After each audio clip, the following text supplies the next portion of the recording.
టకువా ఇకోమా ఎవరితను అనుకుంటున్నారా? కబుర్లు చెప్తూ నెలకు 6 లక్షలు సంపాదిస్తున్నాడట. అదేంటి కబుర్లు చెప్తూ 6 లక్షలు సంపాదించొచ్చా అని అనుకుంటున్నారా? అవునండి, నిజంగానే ఈయన నెలకి 6 లక్షలు సంపాదిస్తున్నాడట. ఎలా అంటారా?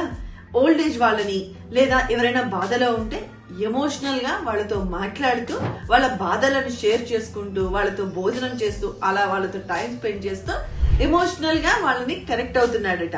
అంతే, అలా కబుర్లు చెప్తూ ఇలా సంపాదిస్తున్నాడట. ఫస్ట్ లో అయితే పార్ట్ టైం గా చేసేవాడట, తరువాత ఇదే వృత్తిని ఫుల్ టైం గా ఎంచుకున్నాడట. కానీ చాలా మంది ఏమంటారో తెలుసా? కబుర్లు చెప్పడమే కదా, చాలా ఈజీ అంటారు. కానీ అతనేమంటున్నాడో తెలుసా? కబుర్లు చెప్పడం అంటే చాలా కష్టం.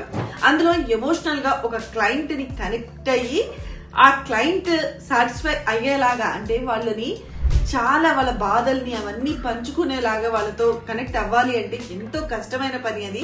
ఈ కబుర్లు చెప్పడం అంటే అంత ఆషామాషి విషయం కాదు అని అంటున్నాడు ఈ యువకుడైతే.